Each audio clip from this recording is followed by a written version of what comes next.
Welcome into a special edition of Minuteman Command. I'm here with the entire crew for a big day on National Signing Day. A little bit different as the bulk of the class, as we know, are transfers, and most of them are here on campus, ready to go and enroll this semester. But we wanted to kind of just take a look at the class at large. David Bowden, Minuteman Command, joined by Tommy Guy and Christian McCullum. Looking at their transfer class, let's start there, guys. And unbelievable. 27 additions. It's the fifth most in the country, according to Rivals. And we start to break those numbers down a little bit further. You look at Rivals currently 33 nationally. That's across all Division I. But it's number six rankings for transfers amongst a group of five schools, and the number one recruiting class for transfers over in the portal there in the MAC. So quite impressive in a short amount of time. They were able to be really fruitful.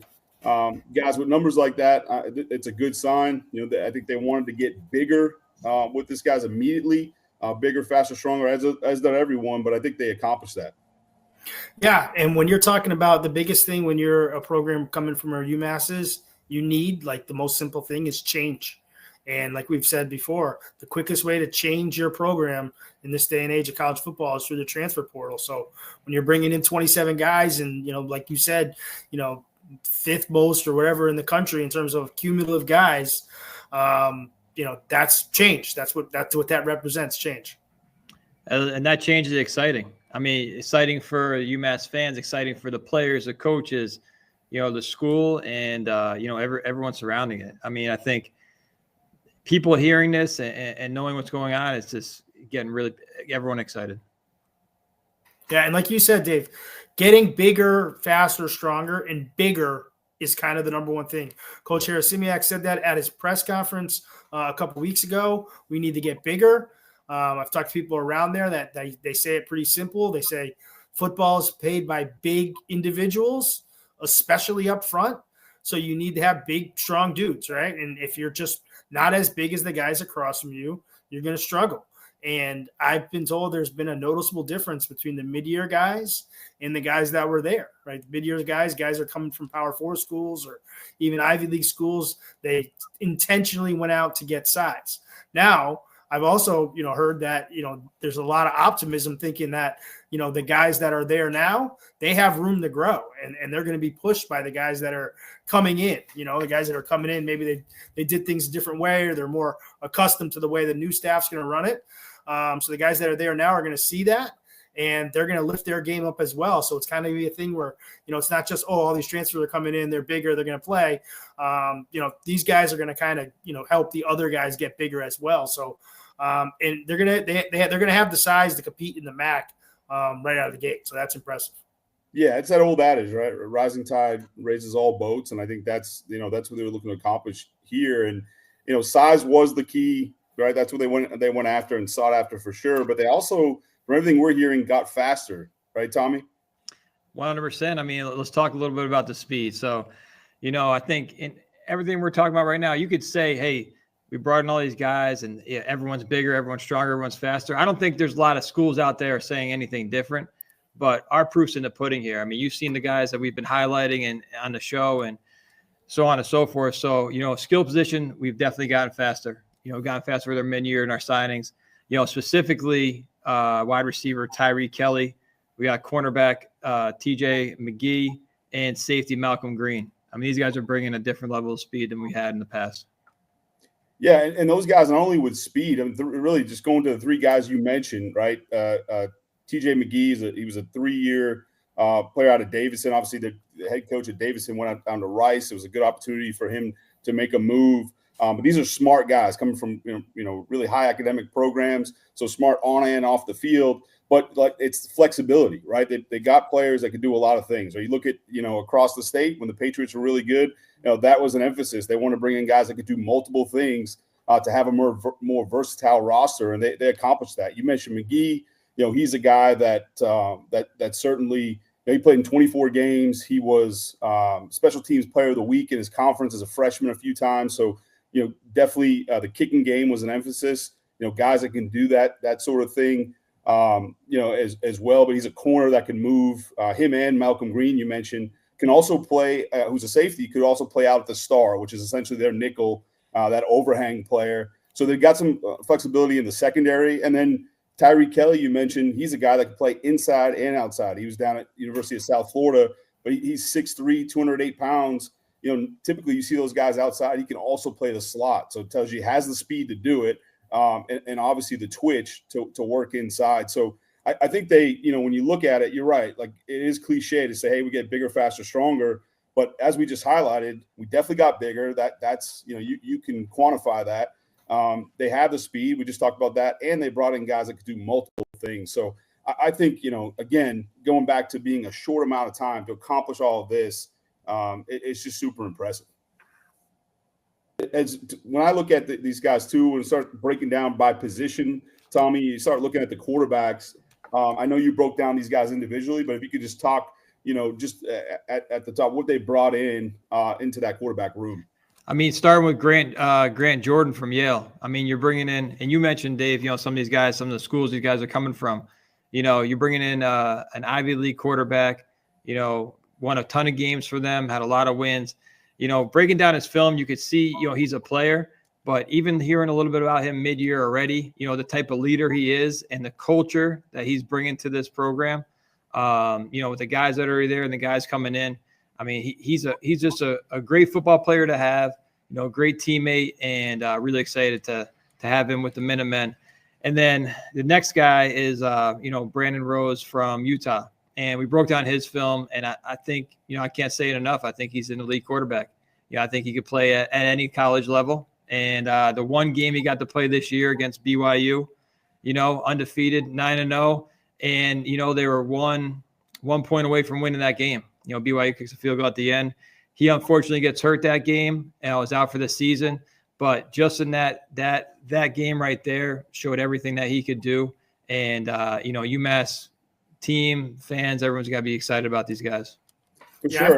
I've talked to some guys over there, and I think that they're not just impressed with those guys they brought in so far in Jordan and Rose.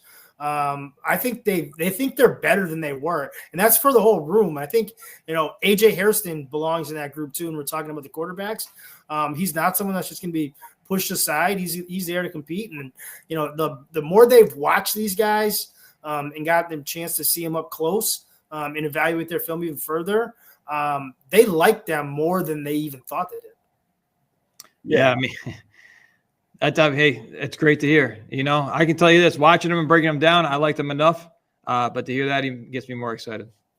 Yeah, you think about it. I mean, like, all of this stuff has just raised the competition level, right? It's going to raise everyone's game, and as the roster gets better as a whole. And so, those quarterbacks, they've also had to, address that offensive line to protect those guys, right, Tommy? And it seems like they felt good in certain areas of offensive line and wanted to, had some areas of growth and improvement as well.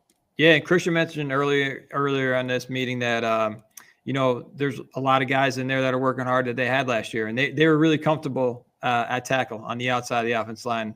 So kept a lot of guys they had, and they feel good about the group they have there. And what they did is just got bigger and stronger on the inside. A lot of the guys coming in are interior offensive linemen. That's where they felt there was a need for more guys, and they're building this team, from the ground up, but, starting with the most important position in football, and that's offensive line.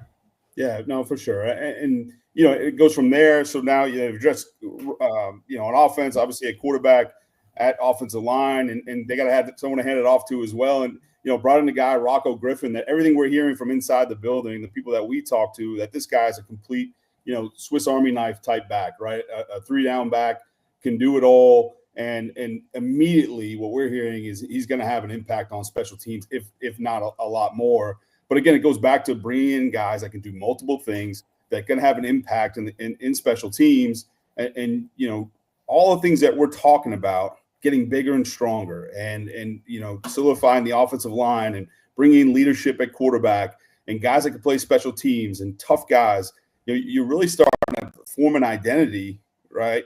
And bring in guys. That's how you build a football team. I mean, I know it's easier said than done. Of course, we all know the formula, right? It's easy to talk about. It's difficult to execute. But at least so far, a lot to be, excited about, a lot to be optimistic about, and so offensively did a lot there. And then, look at there was some movement here at defensive line as well, Christian. Yeah, so one guy that they brought in, there's some guys, and you'll see this at the level UMass is at right now and what they're trying to accomplish is there's going to be guys that almost are like better than the level, right? Better than the MAC maybe. And Tommy mentioned Rose. He could quite possibly be one of those guys. And another guy is DN Josh Nobles, right? This kid comes from Jackson State. He was at Western Michigan earlier, and he's just, everything I've heard, he's just a force. He's going to be like a really, really good player next year right away. He's got the power. He's going to bring that. It's not just size and speed. He's bringing power. And he's going to pair up with David Onahu, who's from Rutgers. So obviously someone that Coach H and Coach K are familiar with. Those guys are going to be there at the end spots. So they're just going to be, more powerful and more faster at the defensive end right away. No, that's, again, another thing to be fired up about. And those linebackers behind them too. We just keep going down the line, right? The thing we hear about the linebackers they brought in as transfers, the first word we hear out of that building is instincts. These guys have natural instincts. And, obviously playing that position, that's critical. And these are guys that are extremely smart. That's what I talk about. It's Dean Schaefer, and who's a captain at Yale. So clearly, a smart guy. They love his leadership ability and bringing a guy like that in with that kind of experience and leadership. They're extremely excited about him. Tim Hinspeter as well. He's a guy who really turned down offers, I think, out of high school, at Army, Navy, Fordham. So obviously a really smart guy. Chose to walk on at Rutgers and make his mark. And clearly, once again, that's somebody else who has a relationship with the defensive staff and the head coach at UMass. And so they were to bring him over as well. He's from Don Bosco Prep, the powerhouse out of New Jersey. They've also, as you and I, Christian, talked about earlier in the week, as we broke down guys, that they've really gone after guys that are winners in high school as well, from really successful programs. They're trying to turn this thing around. There's no better way to do that than to bring in players who expect to win, who are used to winning. And so, again, you start to tweak a little bit and add this whole formula up. It really has the signs in the making of getting this thing on the right track. Yeah. So And then you look at you go to the secondary, and Tommy mentioned Malcolm Green earlier. He's going to be a force at safety. Highly recruited kid out of high school who made plays at Virginia. At cornerback, you also mentioned TJ McGee. He's another guy they expect to have an impact. But cornerback is one of those positions I expect you to see them to continue to address the next portal period when these roster limits are going to go to 105. So things are going to get even crazier in the transfer portal. I'm not sure you're going to see UMass bring in a whole new wave of guys, because a lot of these guys should probably stick where they are. But it's probably another spot. Cornerback's probably another spot, if any, that you'll see them try to continue to address through the portal. Yeah, and I think, one thing I noticed too when I was on campus a few weeks ago is you're hearing all about the culture and the players and how hard they're working. The staff is rubbing off on them. The staffs that came in, that Coach H brought in, recruiting the guys that they want to be part of this football team. When you go in there, people have talked about it on campus and administrative staff and things like that. There's a different energy and a different vibe. And when I walked in there, just felt so comfortable being around the staff and listening there and watching them interact with all the parents and the players and things like that. It's definitely something that we're really excited about. Yeah, and you talked about that. Obviously that's something that new coaching staff want to bring. They want to bring a new energy. So they're all going to talk about it. They're all going to say it. But Tommy, like you said, you felt it.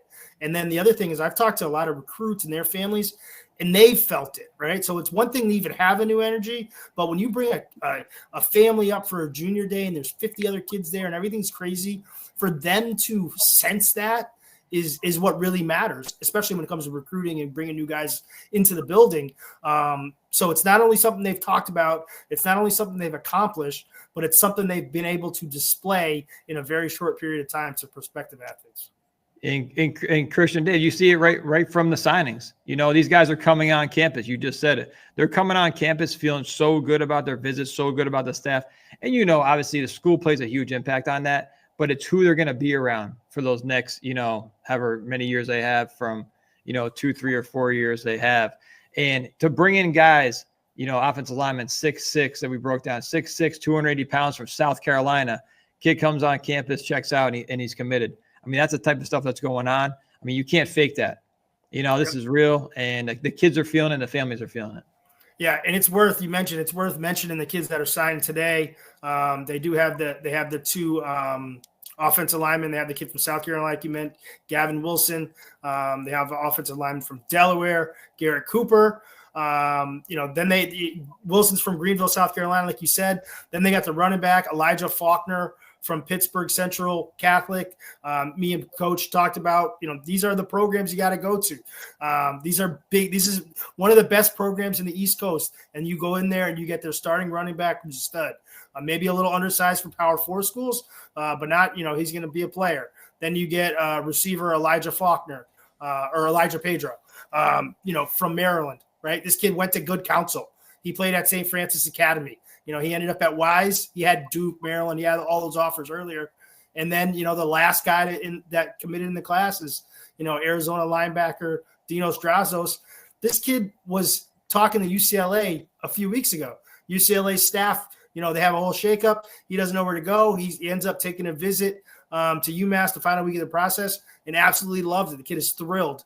Another kid, he's from South Point Catholic, another school in Arizona that is recruited by all the major schools in the country. So, again, you talked about it, Dave, the blueprint.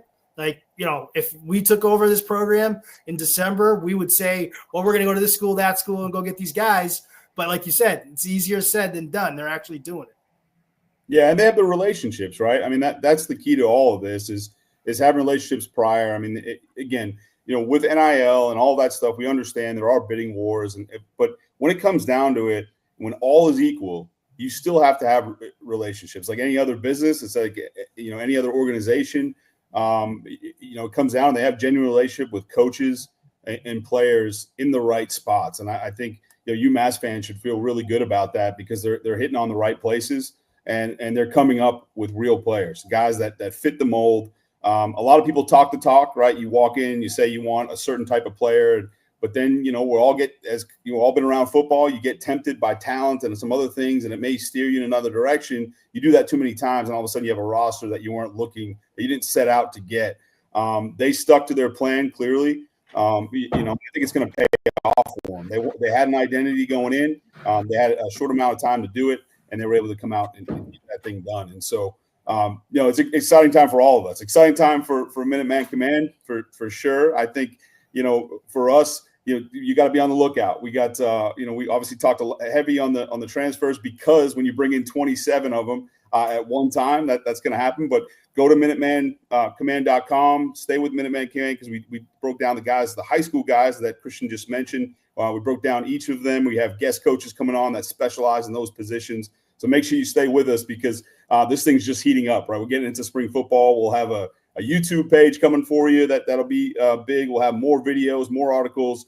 So you got to stay locked in with us and really excited to bring you more and more information. The operative word for all of us has been excitement. We keep saying that word. We're excited. I think that's true throughout the fan base, and it's only going to grow from here.